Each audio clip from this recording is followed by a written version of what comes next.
1 week after we learned about diesel mixed into regular gas shipments in the metro area, the lawsuits have started to get going. Thanks for joining us. I'm Kim Christensen. And I'm Phil Lipoff. The owners of some of the smaller stations impacted by this are trying to get the word out that their pumps are in fact clean, and they are working on getting those claims from impacted drivers to Sinclair's insurance company. 9 News consumer investigator Steve Stager is still working this story a week later. Yeah, we spent some time today visiting some of the stations where we are hearing from folks who are trying to work with those smaller gas station owners. And I got to tell you, these small business owners tell me that they are hurting too. You've got to remember that they didn't make this mistake, yet they're being told to be the point of contact here for Sinclair. So we visited 2 Sinclair stations today, one at Federal in Evans in Denver, the other near Wadsworth in Florida in Lakewood. No one wanted to go on camera, but here's what they told me behind the scenes. The manager at the Denver location tells me that she is passing customers' information to Sinclair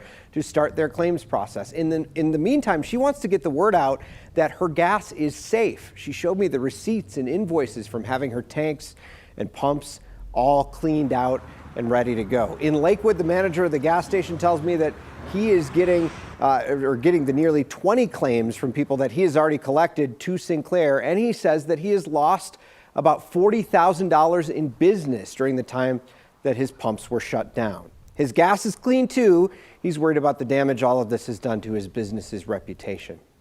A week after all of this, you may have noticed that gas prices across the metro area are up. According to AAA, the average cost of a gallon of regular is $2.51, up from $2.30 a week ago. I asked a representative from AAA if the mix-up at the Sinclair terminal caused that increase. They told me it may have nudged the price a tad, but gas prices were already on the floor after bottoming out just before the holidays, and they had nowhere to go but up, he says. Finally, we've learned that 2 people who filled up last week and had their cars shut down on them have filed civil lawsuits against Sinclair and some of the retailers involved in this. A man who filled up at the River Point Costco in Sheridan and a woman who filled up at a King Soopers in Aurora. Both lawsuits are requesting class action status and seek damages beyond the repairs that they had to make, like the cost of a rental car or even the time they spent driving their damaged vehicle to the shop.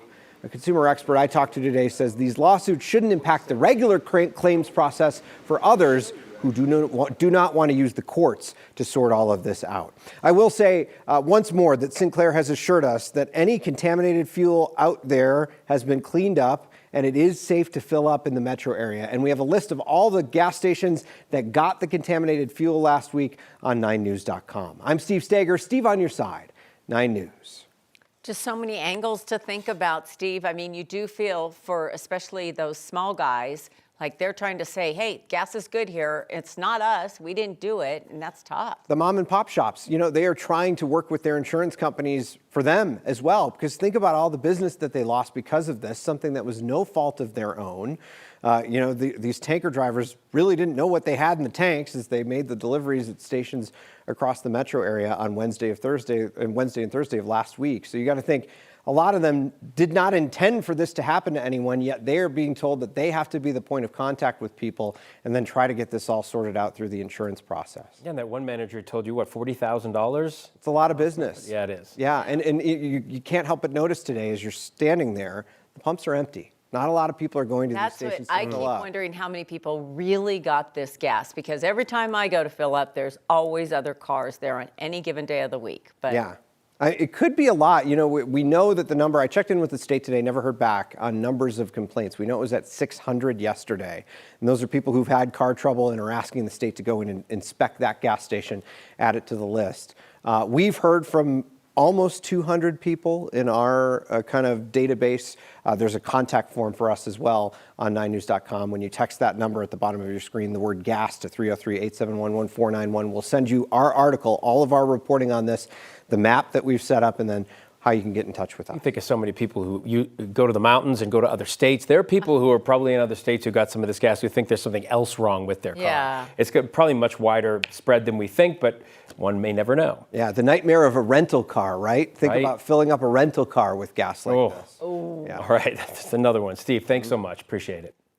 Our other top story today, we are tracking some strong wind around Colorado. The dry and unusually warm temps also elevating our fire risk especially up north once again. XL will implement its power shutoff plan that we saw before, cutting power to people in Larimer and Weld counties. As a result, the Poudre School District said the following schools will be closed tomorrow because of the planned outages: Cache-la-Poudre Middle and Elementary, Timnath Elementary, and Timnath Middle High School. And Weld County is closing Ridgeline Middle. We're already seeing the strong impacts of the wind. West Metro Fire says wind knocking down this semi down an embankment on Highway 470 near Morrison Road. Take a look at this. They say wind did that. Fire crews say the front cab of the semi ended up stuck in the water of Little Soda Lake. The driver, good news is, was not hurt.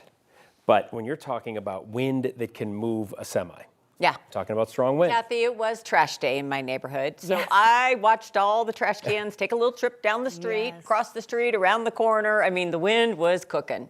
I came in behind a garbage truck and there was stuff coming out the top of it too. And it was just like, oh no. And this is really just the beginning of this wind event. So fire weather warnings are going to go out today and tomorrow ahead of an Arctic cold front, and that cold air is coming in for the game on Saturday. The winds are not calm out there in Fort Collins by any stretch, even outside the studios here, and we've had some gusts of 40 and 50 miles per hour. Temperatures above average today in the 50s and lower 60s, very dry, and winds are starting to pick up. There's a front coming in this evening around 10, 11 o'clock that will bring these humidity values up. It's so dry out there. Fire weather warnings go out through Friday evening. It looks like the worst of the wind and the fire weather will be from probably 10 o'clock tomorrow morning to about 4 o'clock tomorrow afternoon, with the high wind warnings in place as well.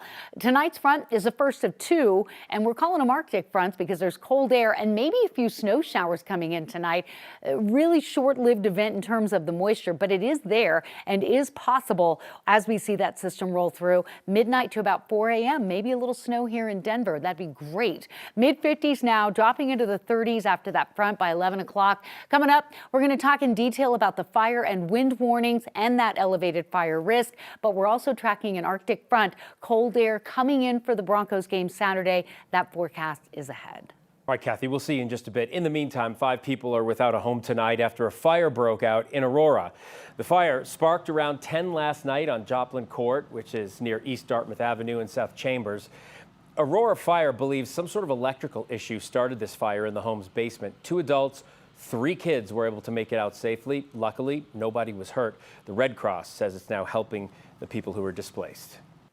Trump administration is not backing down from its immigration crackdown in Minneapolis, despite the high tensions in that city. Yeah, last night was a tough night. Another federal agent shot a man in the leg 1 week after the killing of Renee Good from Colorado. Heated clashes between ICE and protesters broke out in the Twin Cities last night. The Department of Homeland Security says an ICE agent tried to conduct a targeted traffic stop of a man from Venezuela who drove off, crashed, and ran away. DHS says the man resisted arrest and began assaulting the officer. They also say while they were in a struggle, 2 people came out of an apartment and attacked the officer. They say the officer fired 2 defensive shots and hit the man from Venezuela in the leg. The Homeland Security Secretary claims federal agents are following law and standard protocols.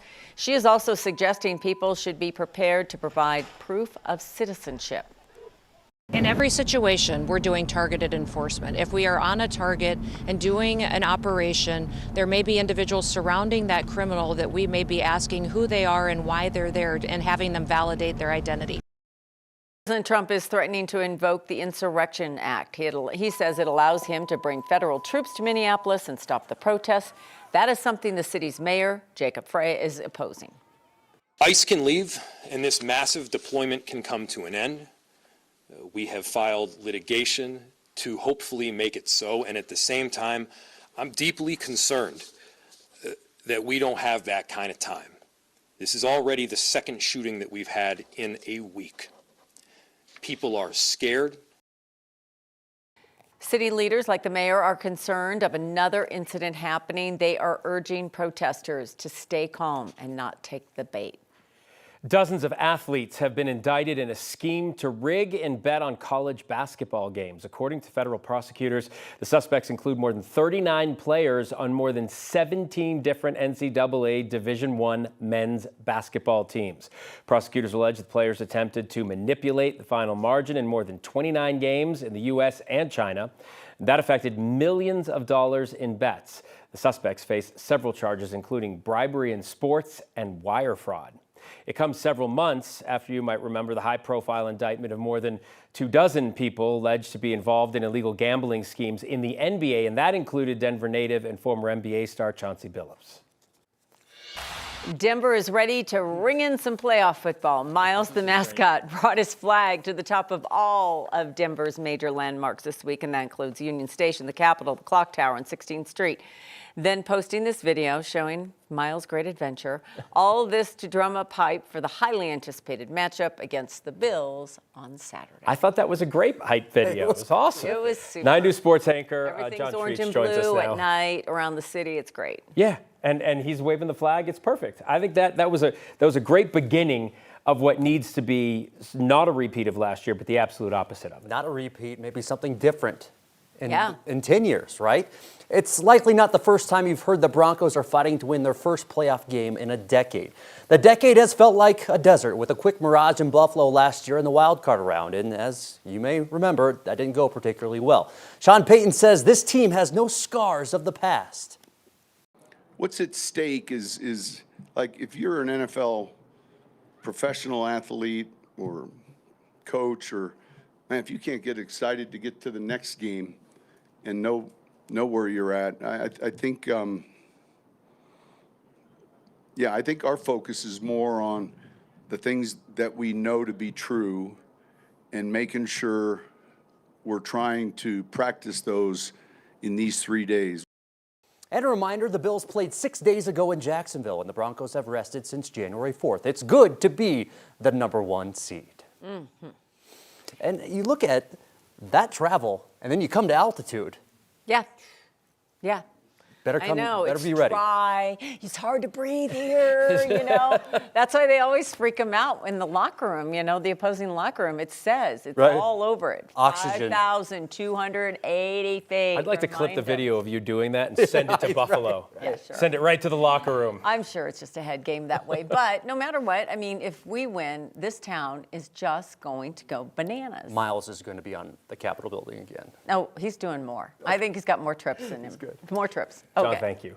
Hey, as we know, Denver has plenty of people who moved here from other cities, meaning there will no doubt be Bills fans who live here cheering against the Broncos Saturday. That's the way it is in most major cities. Many of those fans will be at sports bar dedicated to Buffalo, Jackson's in Lodo. But they also have Bronco fans who are going to be coming in as well. So they've created a plan. Upstairs will be geared toward Bills fans, downstairs for members of Broncos country. So this is our second year where we had Broncos versus Bills in the playoffs. Last year, unfortunately, it wasn't so good for the Broncos. And then multiple times through the year with our Florida and Tennessee groups, we deal with 300 to 400 of those fans that we separate just so we want everyone to have fun and no issues.